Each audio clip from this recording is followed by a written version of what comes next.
Hemos llegado al 13º capítulo de la historia de la Iglesia Católica. Estamos entrando en el siglo XIV, un siglo que será punto de inflexión, ya que todo lo que la Edad Media había construido entrará en crisis. Crisis provocada por diversos factores que ahora veremos. En primer lugar, asistimos a una gravísima despoblación de territorios. Las causas son múltiples. La carestía, pero también las pestes, la más famosa de las cuales tiene lugar a mediados de siglo y se conocerá como la peste negra. Hay también guerras que se suceden unas detrás de otras, lo que provoca que las tierras no pueden ser cultivadas y produzcan cada vez menos. En este contexto aparecen conflictos entre campesinos y señores de los castillos. Por toda Europa se suceden revueltas de campesinos que son quienes tienen que cultivar el trigo y son los últimos en recibir algún beneficio. En este siglo crece cada vez más la distancia entre ricos y pobres. El sistema político de las ciudades entra en crisis. Los ciudadanos ya no son quienes gestionan y administran la ciudad. Las ciudades, sus propiedades y sus castillos tienden a concentrarse en las manos de una única persona. Nace un fenómeno político que se conocerá como señorío. El señor es el dueño absoluto de todo. Y el poder ya no es gestionado en común, como sucedía en la ciudad, sino que pasa de padres a hijos. Los señores quieren crear dinastías. Los señoríos, así constituidos, no necesitan la aprobación del pueblo, sino que reciben su mandato directamente del emperador. Y en este contexto, la Iglesia se convierte, sin lugar a dudas, en un gran obstáculo para la administración del poder por parte del Señor. Por lo que respecta a la institución papal, en el año 1294 es elegido Celestino V. Celestino era un monje ermitaño al que llaman a ejercer de pastor universal de la Iglesia, dejando sus montes del centro de Italia. Será papa solamente durante 5 meses. Abdica el 24 de diciembre de 1294. Faltan 6 años para el 1300. 1300 años desde el nacimiento de nuestro Señor Jesucristo. Ahora el pontífice es Bonifacio VIII. Antes de su elección circulaba por Europa la idea de que peregrinando a Roma, a la tumba de Pedro, se obtendrían grandes indulgencias. Así que el nuevo papa decide proclamar un año jubilar. 1300 es el primer año santo de la historia de la Iglesia Católica. Igual que sucedió con el jubileo del año 2000, también hace 700 años llegó a Roma una inmensa multitud de peregrinos. Más de 2000 y a pie. Esta era la prueba tangible de la fuerza que tenía entonces el papado. A los peregrinos que llegaban a Roma se les concedía la misma indulgencia que se otorgaba a quienes peregrinaban a Tierra Santa. El Papa Bonifacio VIII, tras el éxito del jubileo, piensa que ha llegado el momento de enviar un mensaje al rey de Francia, Felipe IV el Hermoso. Nombra obispo de la diócesis de Pamiers a Bernardo Sarisset, famoso por sus críticas al soberano. Felipe IV encarcela al nuevo obispo. Al mismo tiempo, inició una campaña difamatoria contra Bonifacio VIII, el cual se encontraba en ese momento en su residencia estival de Nagni. Felipe incluso llegó a convocar un concilio para juzgar a Bonifacio. Este decidió excomulgar a Felipe el Hermoso. Estamos en la víspera de la fiesta de la Natividad de María, el 7 de septiembre de 1303. Un grupo de soldados franceses irrumpe en la residencia papal. Según la tradición, el Papa fue incluso abofeteado. El pueblo de Nagni interviene y no solo libera al Papa, sino que lo escolta hasta Roma con más de 400 hombres a caballo. Pocas semanas más tarde, el 11 de septiembre, el Papa Bonifacio VIII muere, destrozado por el ultraje sufrido. El ultraje de Anagni, o como se le conoce, la bofetada de Anagni, parece más una metáfora. Aunque en sí mismo, el haber asaltado al Papa puede considerarse como un sacrilegio, un delito. Como hemos visto en capítulos anteriores y veremos en los siguientes, los papas nunca han tenido, excepto durante breves periodos de tiempo, un verdadero poder político, una verdadera soberanía política. Asaltar y abofetear al Papa, tanto ayer como hoy, se convierte en algo fácil y sencillo. Pero el Papa es Cristo en la tierra y Cristo no tiene ejércitos. No tiene tropas. Lo que sucedió en Anagni en 1303, con este episodio, marca un cambio de época. Y el hecho de que este acontecimiento quedase impune es un agravante más a lo que ya sucedía. Cada rey, cada soberano trata de ser el único poder en su territorio. Y para conseguirlo, tiene que romper los vínculos entre los obispos, la comunidad cristiana y el Papa. Y no podía hacerse de otra manera que dañando o cortando los lazos entre el jefe del rebaño y su mismo rebaño. Felipe el Hermoso actúa con frío cálculo político. Podemos decir que en la historia de la Iglesia, Anagni marca el final de la Edad Media.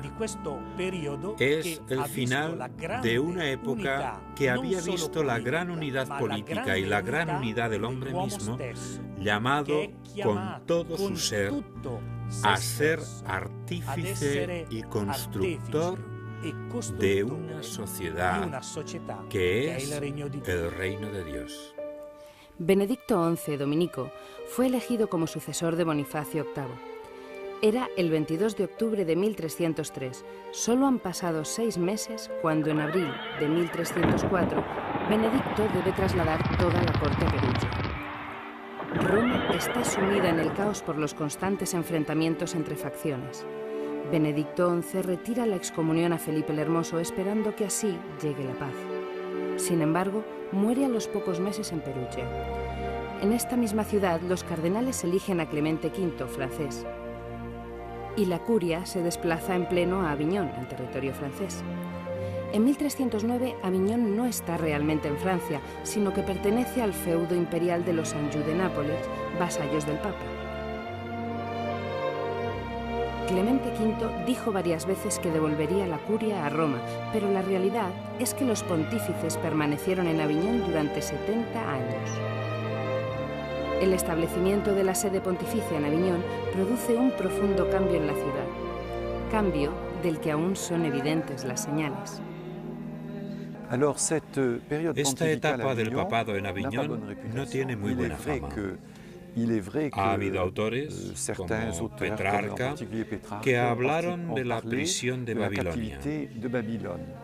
Pero mirando en detalle en los documentos, el arte o lo que se puede saber de la diplomacia, sin olvidar la dimensión espiritual, se da uno cuenta que el periodo pontificio de Aviñón fue una gran época. La llegada de los papas a Aviñón se corresponde con un deseo de estabilizar la situación de la Iglesia. Así que me parece que se puede decir que los papas de Aviñón buscaban ser independientes del poder imperial o del poder del rey de Francia. De cualquier manera, creo que está mal hablar de la prisión de Aviñón. Creo que hay que devolver a ese periodo toda su importancia dentro de la historia general de la Iglesia.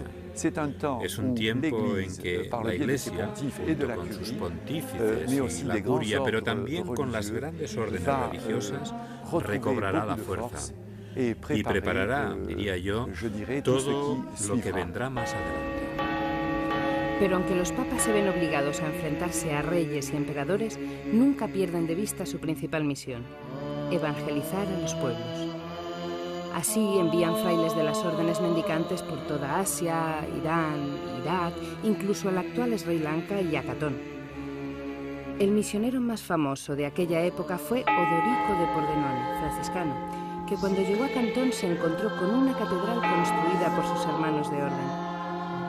Por otra parte, los franciscanos hacía tiempo que estaban establecidos en Tierra Santa y de allí se expandieron por todo Oriente. La Tierra Santa, el lugar donde para nosotros los cristianos comenzó todo. Nazaret, Belén y el Santo Sepulcro son los lugares que cada cristiano desea visitar como su tierra natal. Se narra que en el año 1213 el beato Egidio de Asís la visitó y San Francisco en 1219, en el difícil contexto de las cruzadas, logró cruzar la barrera y encontrarse con el sultán de Egipto, el cual le otorgó autorización para visitar el sepulcro y los santos lugares para él y sus frailes. Una presencia que se ha prolongado en el tiempo y ha tenido este importantísimo significado. El custodio era algo así como el representante de la Santa Sede y hasta el año 1848 hacía las veces de obispo, de patriarca, de administrador de todo lo relacionado con la religión católica. Es una presencia que continúa y se dedica sobre todo a los santos lugares de la redención. Espero y confío que esta presencia franciscana siga sabiendo vivir y comunicar el mensaje que Jesús transmitió allí, en los lugares de nuestra redención. 25 de marzo de 1347. Estamos en Siena, en el popular barrio Rione de Fontebranda, en el corazón de la contrada de la Oca. Catalina, la futura santa patrona de Italia, nace en la casa de Jacobo y Lapa, tintoreros de pieles. No muy lejos de la casa de Catalina se alza la gran basílica de Santo Domingo, que ella frecuenta asiduamente, hasta el punto de que con solo 12 años se corta el cabello para demostrar su voluntad de consagrarse a Dios. Dios se le revela a través de visiones. Pocos años después tomará la decisión definitiva. Viste el hábito de las mantelate dominicas, terciarias dominicas, una lección que no la obliga a vivir en convento a pesar de haberse adherido a la regla. La jornada de Catalina se reparte entre oración, hospital, leprosería, iglesia y más oración. El rigor, el misticismo de Catalina se convierten pronto en un ejemplo para toda la ciudad. En ella no se habla de otra cosa que del rigor y de la coherencia moral y de fe de Catalina. Este coraje y este comportamiento resultan tan sospechosos que es procesada. En 1347, Catalina es absuelta y vuelve a asistir a los enfermos y a rezar con el apoyo de los dominicos más importantes que la ayudan y sostienen. Se le aparece incluso Jesús, que le ofrece la corona de espinas.